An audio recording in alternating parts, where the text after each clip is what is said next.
చెట్టు మీద కూర్చున్నటువంటి పక్షి కొమ్మ బలాన్ని నమ్ముకోదు, రెక్కల బలాన్ని నమ్ముకుంటుంది. తెలుగుదేశం పార్టీ కార్యకర్తల బలగాన్ని నమ్ముకుంటుంది. కాబట్టి కార్యకర్తలే ఈ పార్టీకి ఇంధనం. అందుకే మీకు నా తొలి వందనం అని ఈ సందర్భంగా గుర్తు చేస్తున్నాను. అద్భుతమైనటువంటి వాతావరణం ఇది. మొన్నటి వరకు ఒక రకంగా ఉండే, మా కాడ ముక్కోడు పోయిండు, మీ కాడ తిక్కోడు పోయిండు. ఇవాళ ముక్క ఆయనేమో లిఫ్ట్ ఇరిగేషన్, తిక్క ఆయనేమో ఆత్మలతోటి మాట్లాడేటువంటి పరిస్థితి ఏర్పడ్డది. ఈ సమయంలో జనం కోసం, జాతి కోసం, పేదల కోసం, బీదల కోసం మహానాడు ఏర్పాటు చేసుకొని అధికారంలో ఉంటే ప్రజలకు చేయవలసిన దాని గురించి, ప్రతిపక్షంలో ఉంటే ప్రజా సమస్యల మీద మాట్లాడేటువంటి ఈ మహానాడు వేదికపై, ఈ మహత్తరమైన వేదికపై తెలుగు జాతి విశ్వఖ్యాతి అనేటువంటి అంశం మీద ఈ తీర్మానాన్ని బలపరిచే అవకాశం ఇచ్చిన బాబు గారికి ధన్యవాదాలు.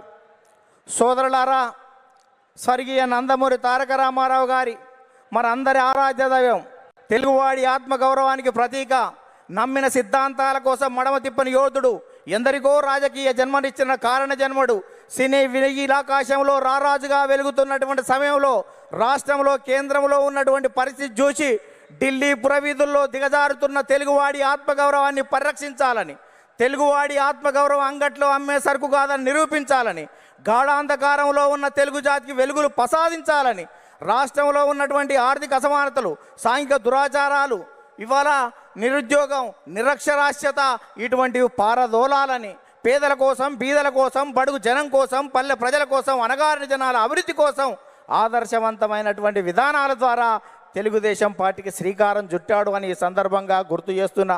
అందుకనే తెలుగుదేశం పార్టీ ఆవిర్భావం తర్వాత రాష్ట్ర రాజకీయాల్లో పెను సంచలనం చంపింది. 9 నెలల్లోనే ఇవాళ అధికారంలోకి వచ్చినటువంటి చరిత్ర మనది. భారతదేశ రాజకీయాల్లో సంచలనాలు సృష్టించినటువంటి చరిత్ర మనది. ఒక ప్రాంతీయ పార్టీగా ఉండి భారత పార్లమెంట్లో ప్రతిపక్ష స్థాయిలో కూడా ఉండగలమని నిరూపించినటువంటి చరిత్ర మనది. భారత ప్రధానమంత్రులు, రాష్ట్రపతుల ఎన్నికలో కూడా ప్రధానమైన భూమిక పోషించినటువంటి చరిత్ర తెలుగుదేశం పార్టీ.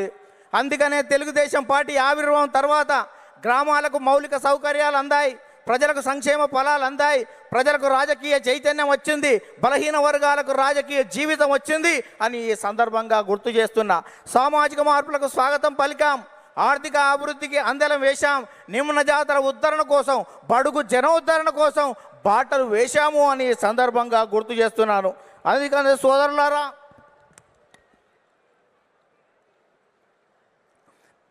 బడుగు జనోద్ధరణ కోసం బాటలు వేశాం. అందుకనే గతంలో రాజకీయాలు భూస్వాములు, ఆసాములు, జమీందారులు, జాగీర్దారులు, దేశ్ముఖులు, దేశ్ పాండేల కబంధ హస్తాలలో ఉన్నటువంటి రాజకీయాన్ని గరీబోళ్ళ ముంద ఉంచినటువంటి చరిత్ర తెలుగుదేశం పార్టీది. కమ్మరి, కుమ్మరి, జాగలి, మంగలి, ఎరకలి, మాల, మాదిగ, వడ్డెర, బలిజ, లంబాడ, కోయ, ముదిరాజ, పెరిక, మేరు, కాపు, వైశ్య, యాదవ, నేత, గీత, కార్మిక, కర్షక, బడుగు బలహీన వర్గాల బిడ్డల చేతులకు ఈ రాజకీయ అవకాశాన్ని తీసుకొచ్చినటువంటి చరిత్ర తెలుగుదేశం పార్టీది అని సందర్భంగా గుర్తు చేస్తున్నా. అందుకనే స్వర్గీయ నందమూరి తారక రామారావు గారు 2 రూపాయల కిలో బియ్యం పెట్టాడు.